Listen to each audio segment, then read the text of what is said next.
Well, the season's almost over, at least for a lot of you guys. And have you noticed how much the baits are piling up? Sometimes you just have to start over again. Ready to run and gun? It's time for blast off. Let's go.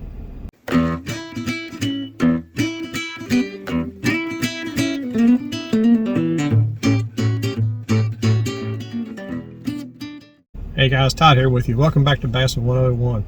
Truck talk for Simplify Your Fishing, number 28.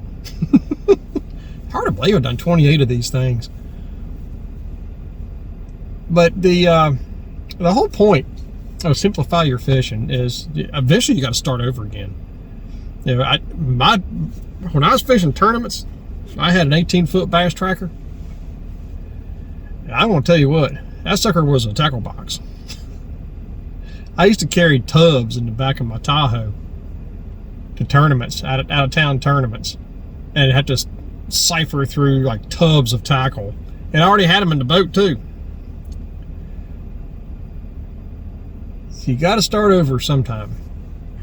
And something I preach a lot is just listen to yourself. Look at the different waters you fish, or maybe it's the same water you fish. Let's say you fish a lake that has a lot of open water. It's relatively clear, very little cover whatsoever. Why would you need a flipping stick? Do they even make flipping sticks anymore? Probably not. All right, so why would you need a heavy, flipping, pitching type stick? Or if you have a lake that has no grass or anything like that, why would you need a frog rod? Why would you even need frogs? And if you got a lake that doesn't have a lot of cover, why would you need a bunch of jigs? Or even worms? What is your main producer? Is it crankbaits? Topwater? Jerkbaits? Let's say you're fishing a lake that's full of cover. Or you hit a lot of different lakes that have a lot of cover in them. Why would you need spinning rods and 6-pound test? Something to think about. I mean, I'm not saying you can't do that. I have. Lost a lot of lures too. But hey, I gave it a shot. So, simplify your fishing is basically listen to yourself, and most importantly, be honest with yourself. Well, man, I got so many lures now, and I've invested in, and by golly, I'm going to carry them. Well, you don't have to carry them. You don't have to get rid of them either. You can put them things to the side, put them on a rack, put them in boxes, mark the boxes, you know what's in there, and then you've got them for down the road in case you change your mind.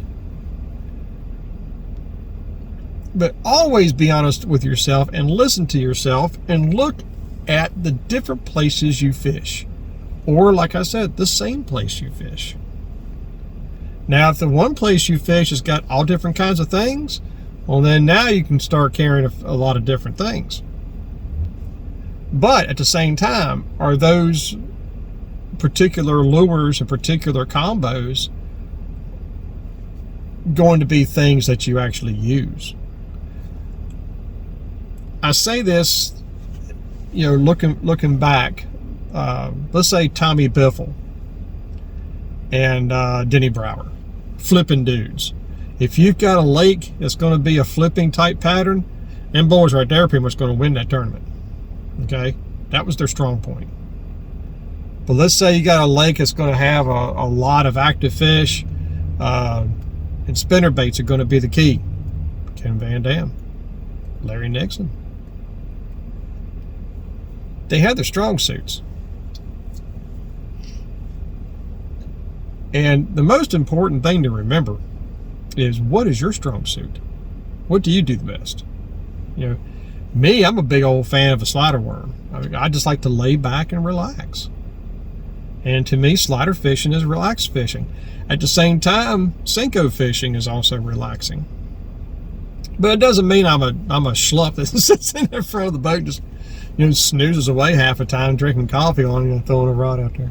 No, that's not how I fish, but I'm just not the run and gun kind of person I used to be. Especially once I start learning an area, learning a lake or a river or whatever, I know what to do. So I don't waste a lot of time running and gunning. And the way things are anymore nowadays, run and gun is probably not the best way to do it.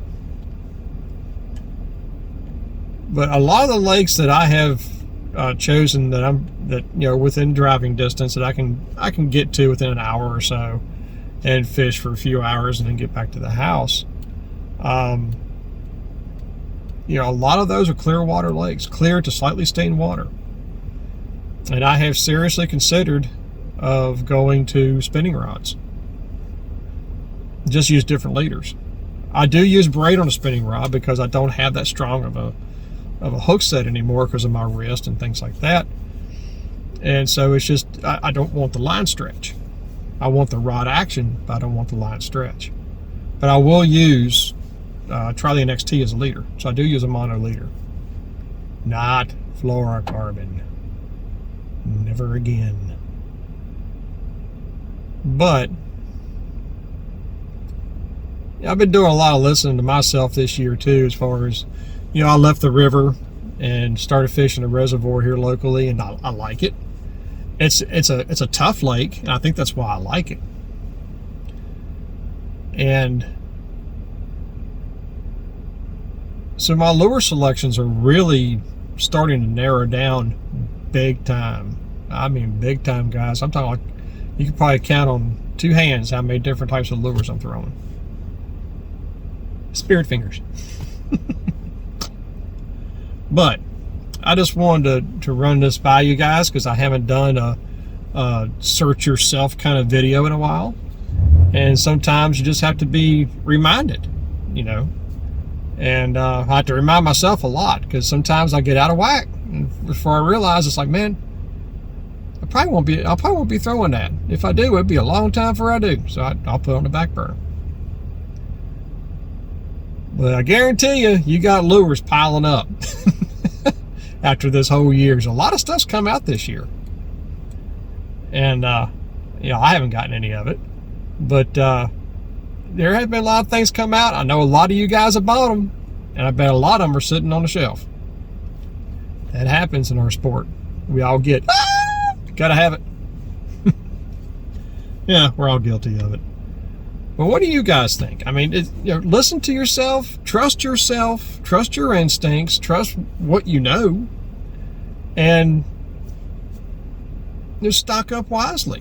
When you go to restart, maybe you can start with just a tackle box, or maybe a Plano 3700, or maybe one of those tackle bags that has 3 or 4 3700s in or something like that, and just start with that. And just say, all right, just these boxes is all I'm going to do. You can do that. You can also write you a list of these are the only lures I'm willing to throw. And good luck with that because it always changes. Well, what about this bait? Been there, done that too.